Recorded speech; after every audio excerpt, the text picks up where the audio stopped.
Greetings and welcome to the UN Global Compact Academy Changemaker series. I'm Sanda, Ojiambo, and I'm the Executive Director and CEO of the UN Global Compact. And I'm truly excited to welcome you to the UN Global Compact Academy from Sao Paulo in Brazil. As always with the Academy, we want to help you learn from established, distinguished business leaders who really demonstrate business leadership in challenging times, but also with a key lens on sustainable business. My guest today is a pioneering business leader. She has 30 years of experience in the energy sector. She brings to bear lots of experience around integrating sustainability and addressing some of the key challenges in the industry, such as gender participation, inclusivity, and really transforming corporate strategy from a sustainability lens. I'm truly delighted to welcome Solange Ribeiro. Solange is the Deputy CEO of Neoenergia, which is a leading energy company in Brazil. And Solange also happens to be the Vice Chair of the UN Global Compact. Solange, so great to have you with us on the Academy Changemakers series. Sanda, it's so good to have you here, and I'm so pleased to be here. Thank you very much for being here. Great, thank you. And over the next 30 minutes, we'll hear from Solange and we'll learn a couple of things. First of all, what her experience tells other business leaders about sustainable business. Secondly, how to make transformational change happen and how to address and overcome some of the barriers and challenges that business leaders may face. And third, what future-proof leadership and leadership characteristics may look like. So Solange, I'd like to kick off and just by getting to know you a little bit more. Tell us a little bit about your journey, and did you have a moment when for you integrating sustainability into business was really critical? And when that moment came, how did Neoenergia meet your needs at that specific point in time? Since I believe, get back many years ago when I was a kid, I was born in Recife, which is a poor area in Brazil, in the northeast of Brazil. And surrounded by inequalities, I would say. And my mother was someone that always put in our mind, I would say, the empathy part of the story and say, how do you feel if you were in that position? She was pretty much involved and trying to change her world around her, doing things involving us on that. Later on, I went to university and I did electrical engineer, and I said, okay, what can I do in my perspective to change the world and to do here a better place to live? And I understood that bringing electricity to people, make it available in an affordable way would be a good start for that. And with that in mind, I would say Neoenergia is a place that really has the same mindset that I do. Neoenergia provides electricity, renewable energy in an affordable way to 30 million people in Brazil.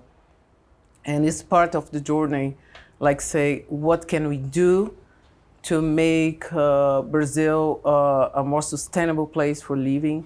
And how can the electricity sector can help with that in mind? Yeah. That's really great. You know, Solange, on this series and in many other forums, we've spoken to a lot of business leaders about this sense for urgency and the sense for change. So I wanted to dive a little bit into that because businesses and business leaders still always need that guidance. Incidentally, it's fascinating to know that you studied engineering, and we'll come to that a little bit later. But then what does sustainable change mean to you, and how does it happen within a company? First of all, I think companies need to accept that they do impact the environment and the society around it. As you accept that, how can you really give back to the society? I think this is the major starting point of that. And it's very important. That means that the top management of the company understand that's the best way to go. I think that's the only possible way to go. Make sure that you can provide better jobs, that you can be part of the movement that the society is claiming together with the government, with civil society. Make sure that we have a vision, ambition to make things happen. I would say that in our field, for instance, we would be able to provide renewable energy to other industries to make sure that we can decarbonize through the energy business. As I can see, as time goes by, the private sector is a major a player on that situation. Like the government cannot do alone, we cannot do alone. We have to go with collaboration in places like Pacto Global, for instance, which is a very good way to guide the change that we need to do. When I look, for instance, at the Sustainable Development Goals and the 10 principles of Pacto Global, it's a very good way that we can, it's a path that can help many companies to choose the right path to go.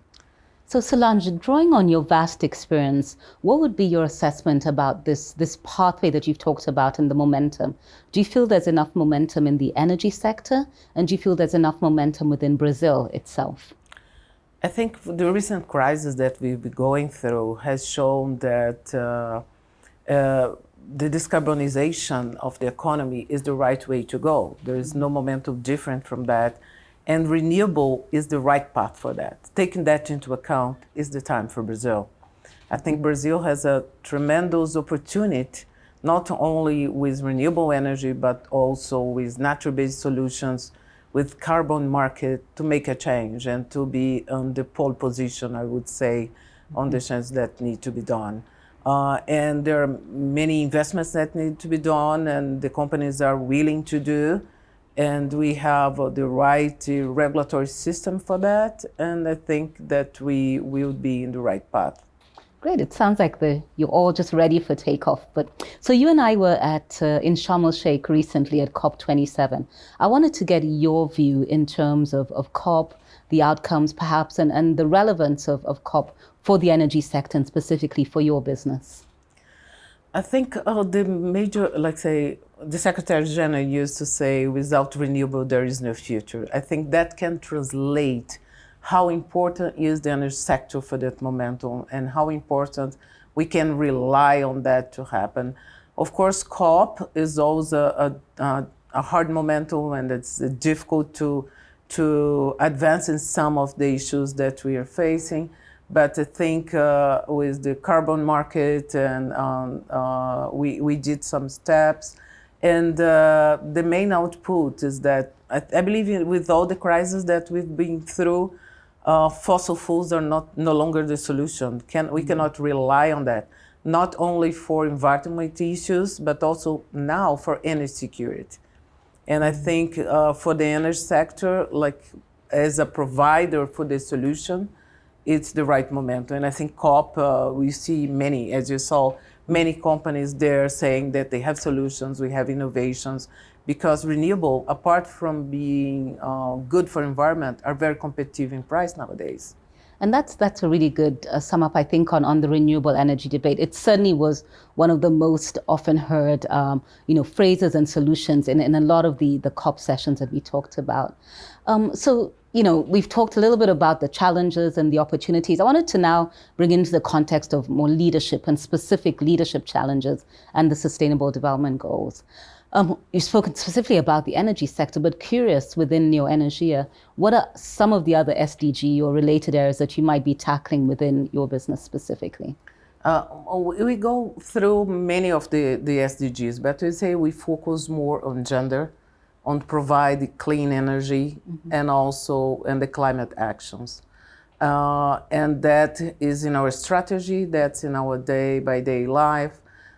If I can specify a little bit more, like saying diversity, we're doing huge developments most recently. And sometimes, as you know, diversity is like a bubble, you have to open it. And we develop a beautiful program with the schools for women, for the community and women. And nowadays, 15% of the new electricians that we hire are women from the schools. And we have targets for that. And I think sometimes, once again, you have to do some affirmative actions to develop that. And in the gender, we are doing not only this, but also committed. We have in the leadership team, in the SDG targets, we have ambitions towards that as well. Solange, if you wouldn't mind, share with us, perhaps from a very personal perspective, some of your own challenges growing in the leadership in your company. You've talked about the path that you're setting forward for the younger generation, but what was it like for you?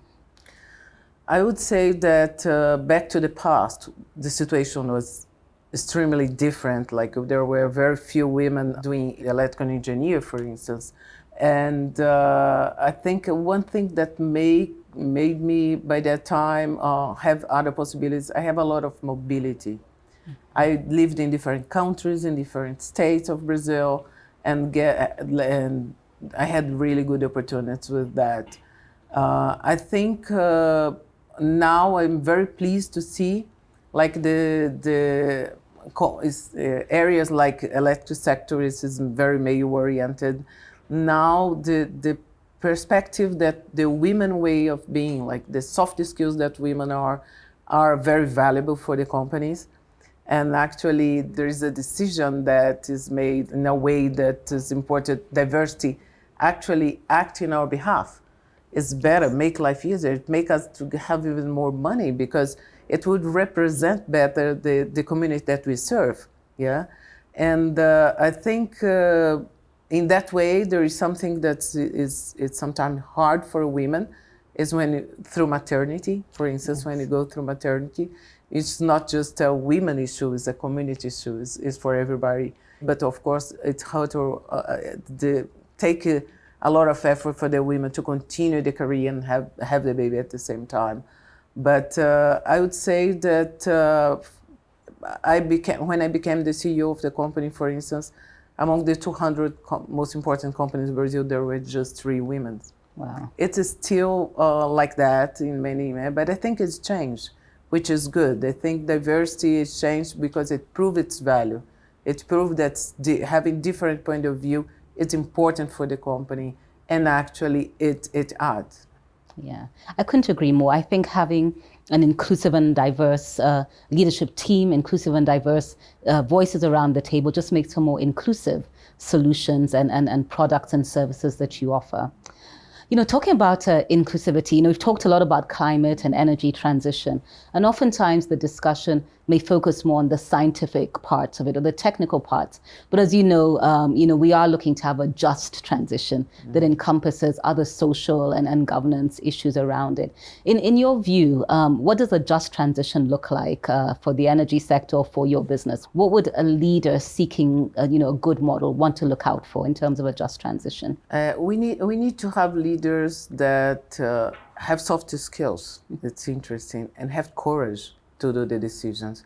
Of course, we have to make sure that we prepare the workers that used to work in certain industry to shift for green jobs. And we have to put effort to training people and understand how they can adapt to that. And that is the best way to go. And I would say courage and empathy would be the most important qualities that a leader that go through that solution has to have. Yeah. Is that something that you're already putting in place in Neoenergia in terms of reskilling or looking at new skill sets and encouraging workers to make these transitions? We are doing that all the time. One other ESG target that we have is to raise, for instance, that in Brazil, in order to have, like, say, this for the leadership team, you have to push people at some degree. You have to educate them. And when we look in the ESG and sustainability, we have to train people in the companies to understand what does it mean, how you can do it better, not just the company. When I talk to banks, to investment banks, everybody's trying, as you know, like trying to have people who understand what's that, how to measure, how to make sure that you have the right path, how you describe that, how to make it tangible. Because ESGs are not something that you cannot measure. Absolutely. It's not an abstract thing. And I think this is one of the areas that we are putting a lot of effort as well. Another thing that we often discuss is, I guess, the ecosystem that you need to build around you. So from your career perspective, who have been some of the allies and the partners that you've had to build, either from an institutional perspective or from a personal perspective, who have walked this journey with you? I would say you never do things alone. That's the major thing.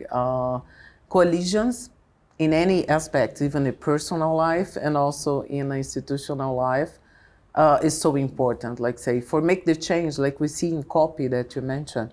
In COP, there were their governments, civil society. You see the companies are there. Coalitions like the Pacto Global that we just talked. We have other coalitions that we are part. For instance, in Brazil, we partner with Communities, which is another ONG who help municipalities to do a better job, like say, provide them with the right tools and make this transformation. We also team up with an institution called Transform Brazil, who is also actually deal a lot with voluntary work, and it's a huge transformation as well. And I would say this advocacy that we need to be done, need to be in association with other, not just the players in the industry. And the same thing for yourself. As an executive, you need to have the ability to talk to people, to listen to people. Like say when you go to the communities, you have to listen. That's why you have 2 ears and 1 mouth, I would say. And you have to listen to see what are the needs. Make sure that you have the right choice to provide the right opportunities. That's really great, Solange. And you've really touched on a couple of personal things, such as, having leaders in the company who are ready to invest in you, who believe in you and give you the space to grow, which is, I think, what the next generation also hopes will happen in their workspace. So let me now reflect on 2023, which, as you know, is a big year for the UN. It is the midpoint of the SDGs. We're calling it the stock take. And I wonder your view, Solange, given that it's, a 7.5 years left to the end of the 2030 period. How would you as a leader reconcile the sense of urgency, but also the fact that we have 7, close to 8 years to go? How do you balance short-term decision-making with perhaps long-term priorities, although it's really not long till 2030 at this point in time? Probably we have to think and sometimes to correct some of the routes that we have. I think as a long-term planning, that vision is exceptional and is a guidance for us. But sometimes there are, of course, short things that happen you have to review and make sure how in my point of view, we have to go faster now. Yes. Because we need to do. And when we see at COP and other situations, people still talking a lot. And it's time for action. I believe Secretary General, again, he always says time for action. And probably we need to review like how we have the time that we have to go and see how we can improve our strategies and think. But in one side, I'm an optimistic person, and somehow I see business leaders take lots of ambitions nowadays and improving the ambitions that they have. Sometimes even don't know how to get there, but say, I want to to be there. And I think this is important as well. Yeah, I spoke to some business leaders yesterday who were saying, it's not so much about seeing something to believe in it, but maybe just believe in it and you'll see it at the end of the day. And that's what they say keeps the sense of urgency up. Thank you so much, Solange, for sharing those, really insightful reflections on your career, on the workplace, and certainly on the energy sector. I'd like to close with possibly the last segment of this discussion, which is really a reflection, and we call it the lightning round. And it's really important for industry leaders and those watching to just, get from you tidbits about what is most important to you and what comes to mind first when I ask you these questions. So here we go with the lightning round. What other industry or organization do you take inspiration from? Melinda and Bill Gates. I think they did a really inspiring journey because they did great in work, and after they're devoting their time to make such a difference like they do, the service they're providing in Africa, for instance, with malaria and with water provision and all of that. I think in this point of life, I really admire people who make their life a purpose like that. And I think they had the opportunity to make a company, to develop a company. And after they say, okay, my time is to give back to society. And I really admire them.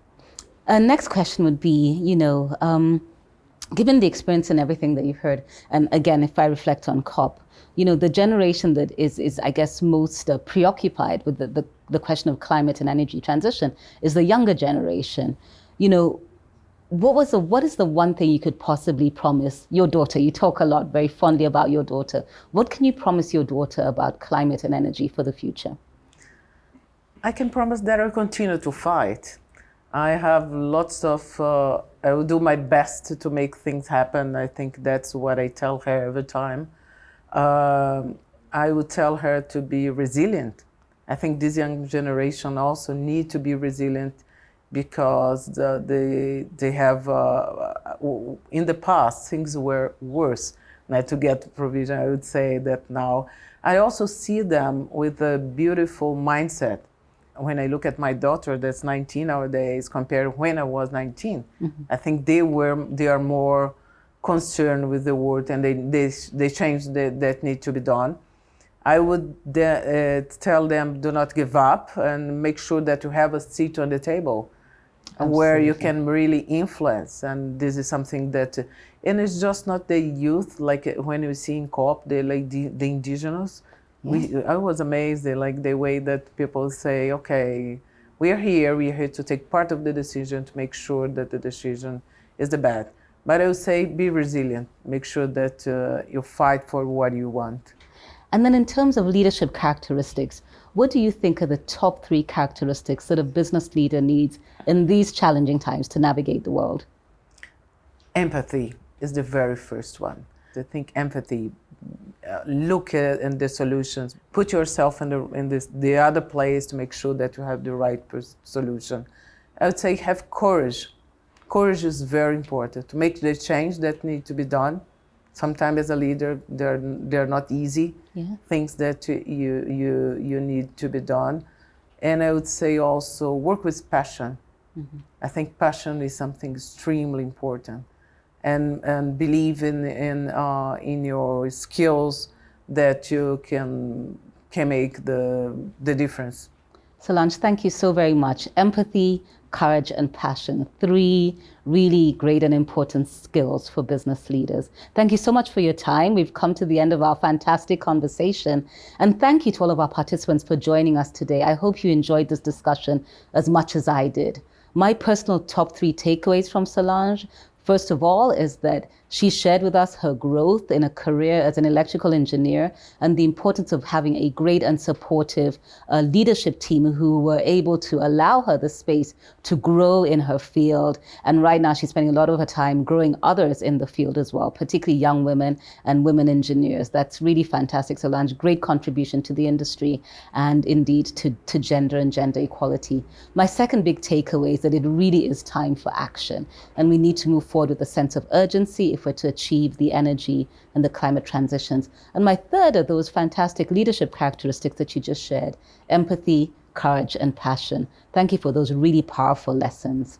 So that's it for this session of the UN Global Compact Academy Changemaker series. I hope you enjoyed it, and I look forward to seeing you again soon. And I hope you'll join us next time to continue to hear from inspirational leaders who are committing to sustainable business practices worldwide. Thank you, and see you next time.